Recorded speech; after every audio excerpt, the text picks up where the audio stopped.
वैसे ये बात तो आप सबको पता है कि अंतर्राष्ट्रीय कूटनीति में कब क्या हो जाए किसी को भी नहीं पता होता, क्योंकि यहाँ पर हर एक देश अपने नफे और नुकसान को फर्स्ट प्रायोरिटी देकर चलते हैं। लेकिन अगर आज के हालातों और समीकरण देखे जाएं तो भारत के लिए आने वाले 5 से 10 साल काफी धमाकेदार होने वाले हैं। खैर, आज 2 बड़ी खबरें निकल कर आ रही हैं और हम 1 बाय 1 दोनों के बारे में बात करेंगे।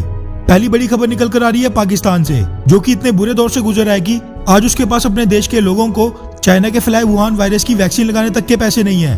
पाकिस्तान से आ रही मीडिया रिपोर्ट्स के मुताबिक हालात इतने बुरे हैं कि वहाँ के मिनिस्टर्स ये कह रहे हैं कि जब दुनिया के बाकी सभी देश अपने देश के लोगों को कोविड-19 की वैक्सीन लगा लेंगे, उसके बाद पोलियो की खुराक की तरह वो कोविड-19 की वैक्सीन के डोजेस भी पाकिस्तान को दान दे देंगे।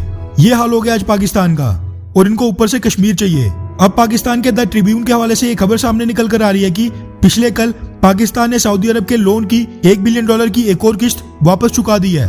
यानी कि जो आशंका जताई जा रही थी कि सऊदी अरब पाकिस्तान को वुहान वायरस महामारी देखते हुए थोड़ा और वक्त दे देगा, वैसा बिल्कुल नहीं हुआ। मतलब कि अब से मुस्लिम उम्मा के नाम पर पाकिस्तान को अरब देशों से कोई भी खैरात नहीं मिलेगी, क्योंकि आज अरब देशों की खुद की हालात इतनी खस्ता हो गई है कि उनसे अपने देश के सरकारी एम्प्लॉइज की तनख्वाह तक नहीं दी जा रही। वहीं आपको बता दूं कि पाकिस्तान को अभी भी सऊदी अरब का $1 बिलियन और चुकाना है, क्योंकि कुल लोन अमाउंट $3 बिलियन तक का था। पहले ऐसा माना जा रहा था कि पाकिस्तान $2 बिलियन यानी कि पूरी रकम एक साथ ही दे देगा, क्योंकि पाकिस्तान ने चाइना से $1.5 बिलियन तक का लोन लिया था और वो $0.5 बिलियन खुद से जुगाड़ करने वाला था। लेकिन ताजा खबरों के मुताबिक पाकिस्तान से $0.5 बिलियन भी खुद से जुगाड़ नहीं हो पाया, इसीलिए वो बाकी के $1 बिलियन अगले महीने चुकाएगा। वहीं दूसरी खबर भारत और चाइना को लेकर सामने आ रही है। दरअसल न्यूज 18 के हवाले से ये खबर सामने निकल कर आ रही है कि भारतीय सरकार अब हुआवे और ZTE को भारत में पूरी तरह ब्लैकलिस्ट करने की तैयारी कर रही है।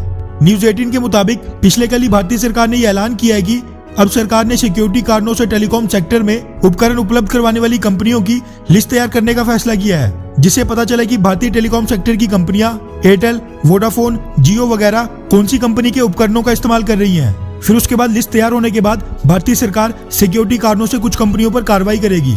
इस बार भारतीय IT मिनिस्टर रविशंकर प्रसाद जी ने यहाँ पर खुद ही सिक्योरिटी कारणों का हवाला दिया है, ठीक वैसे जैसे चाइनीज ऐप्स को बैन करते वक्त दिया था। इसलिए अब ये कयास लगाए जा रहे हैं कि अमेरिका और UK की तरह भारतीय सरकार भी हुआवे और ZTE को अपने देश से बाहर निकालने वाली है, क्योंकि ये दोनों ही कंपनियां चाइनीज हैं और इन दोनों ही कंपनियों पर कई बार डेटा चोरी के आरोप भी लगे हैं। वैसे देखा जाए तो ये कदम काफी पहले उठा लेना चाहिए था, क्योंकि टेलीकॉम सेक्टर डेटा चोरी करने का सबसे आसान माध्यम माना जाता है। लेकिन फिर भी देर आए दुरुस्त आए।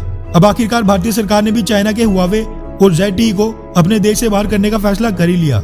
वैसे भारतीय सरकार तो चाइना पर एक के बाद एक कड़ी कार्रवाई कर रही है, मगर आप लोगों से भी रिक्वेस्ट है कि अगर आपको गलवान घाटी में शहीद जवानों के बलिदान का थोड़ा भी एहसास है तो फिर चाइनीज सामान और कंपनियों का 100% या फिर जितना हो सके उतना बहिष्कार करें, क्योंकि अगर चाइना को सबक सिखाना है तो उसको आर्थिक तौर पर नुकसान पहुंचाकर कमजोर करना पड़ेगा।